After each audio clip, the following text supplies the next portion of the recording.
शांति। आज की तारीख है 6/9/15 और आज प्यारे प्यारे मीठे मीठे अव्यक्त बाप दादा की ज्ञान मुरली है।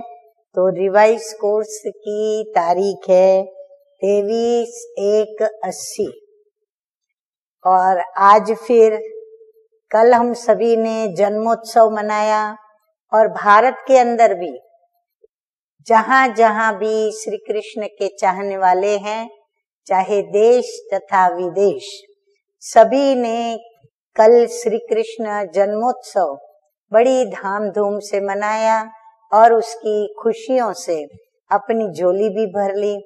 अब आज है दही हंडी का दिन, क्योंकि श्री कृष्ण जहां हो वहां माखन की बात न हो, ये तो हो ही नहीं सकता। तो आज सभी जो भी गोविंदा हैं अर्थात दही हंडी फोड़ने वाले हैं, सभी आज ऊंची ऊंची इमारत बना करके और दही हंडी फोड़ेंगे और भी खुशियों को चार चांद लगाएंगे। तो आइए सुनते हैं दही हंडी के दिन मीठे मीठे शिव बाबा हमें क्या कहते हैं। तो बाप दादा कहते हैं, शीर्षक है आज का पवित्रता का महत्व।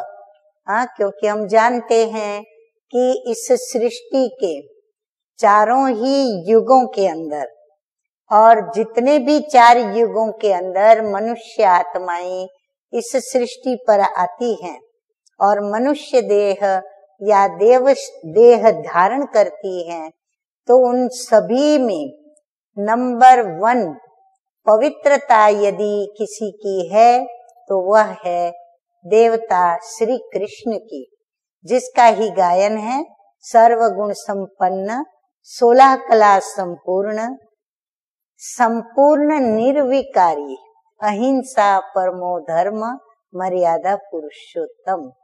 तो श्री कृष्ण का विशेष ये आकर्षण जो है वो किस कारण से है?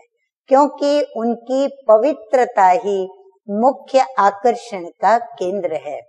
तो आइए सुनते हैं मीठे मीठे शिव बाबा, जिसने श्री कृष्ण को भी ऐसा बनाया, तो वो क्या कहते हैं। तो बाप दादा कहते हैं कि बाप दादा अपने सर्व महान आत्माओं, धर्म आत्माओं, पुण्य आत्माओं और महान पवित्र आत्माओं को देख हर्षित होते हैं। परमात्मा के बच्चे परम पवित्र बच्चे हैं। पवित्रता की ही महानता है, पवित्रता की मान्यता है और पवित्रता के कारण ही परम पूज्य और गायन योग्य बनते हैं। पवित्रता ही श्रेष्ठ धर्म अर्थात धारणा है। तो इस ईश्वरीय सेवा का बड़े से बड़ा पुण्य कौन सा है? तो बाप दादा कहते हैं पवित्रता का दान देना, अर्थात किसी को पवित्र बनने के लिए प्रेरित करना और पवित्र रहने में उसको साथ देना, सहयोगी बनना, शक्ति देना या शक्ति भरने का सही मार्ग प्रदर्शन करना। बाबा कहते हैं पवित्र बनाना ही पुण्य आत्मा बनाना है, क्योंकि किसी भी आत्मा को आत्मघात महापाप से छुड़ाते हो। बाबा कहते हैं काम कटारी चलाना ये है आत्मा पर घात करना।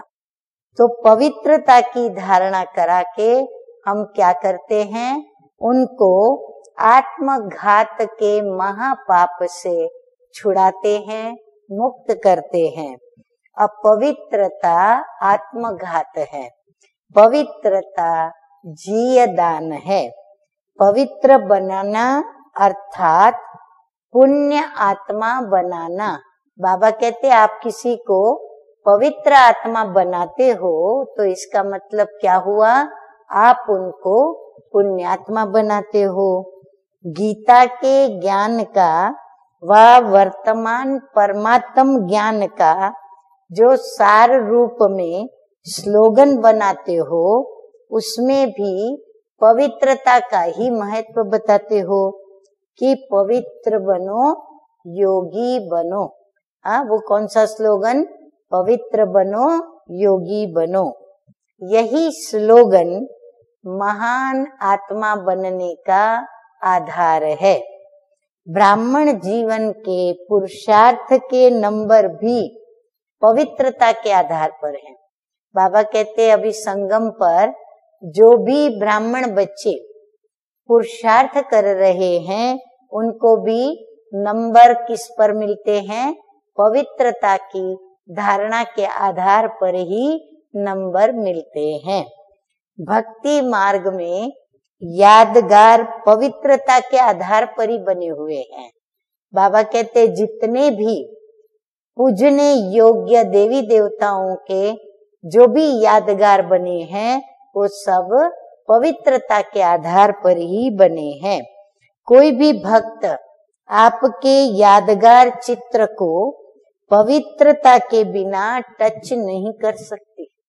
स्वच्छता के बिना, पवित्रता की धारणा के बिना बाबा कहते हैं टच नहीं कर सकते। जिस दिन विशेष देवी व देवताओं का दिवस मनाते हैं, उस दिन का महत्व भी पवित्रता है। वो भी सदा काल के लिए। पवित्रता भी सदा काल की, ऐसे नहीं कि 2-4 दिन के लिए या जब तक व्रत रखा उतने दिनों के लिए, नहीं, सदा काल की।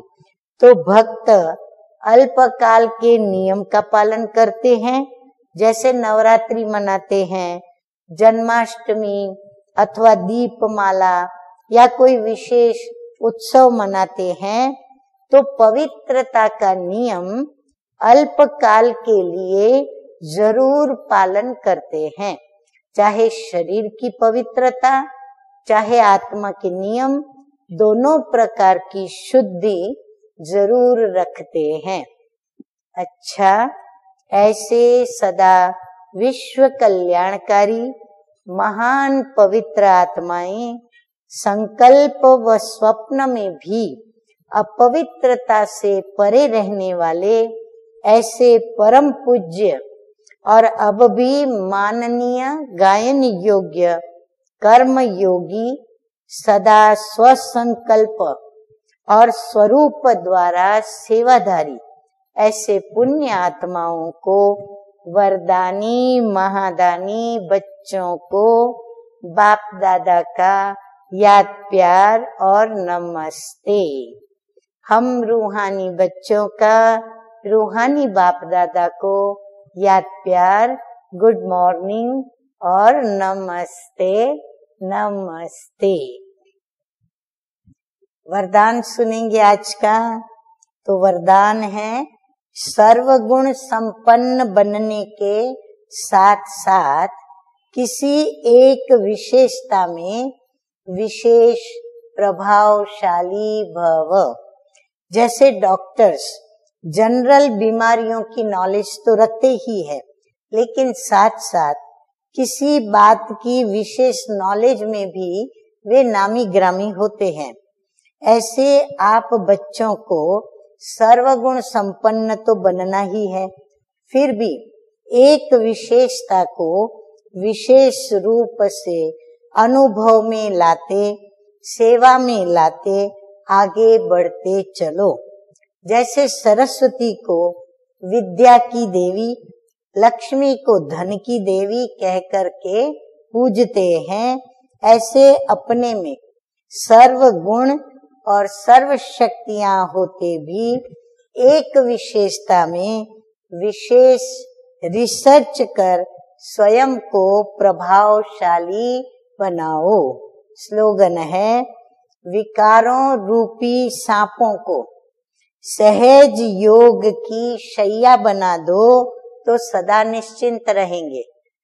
तभी तो श्री कृष्ण को भी शेष नाग पर नृत्य करता हुआ दिखाते हैं, अर्थात संपूर्ण विजय प्राप्त की उसने सभी विकारों के ऊपर।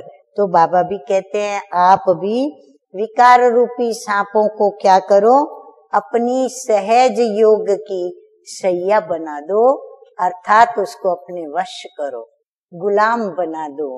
अच्छा, ओम शांति।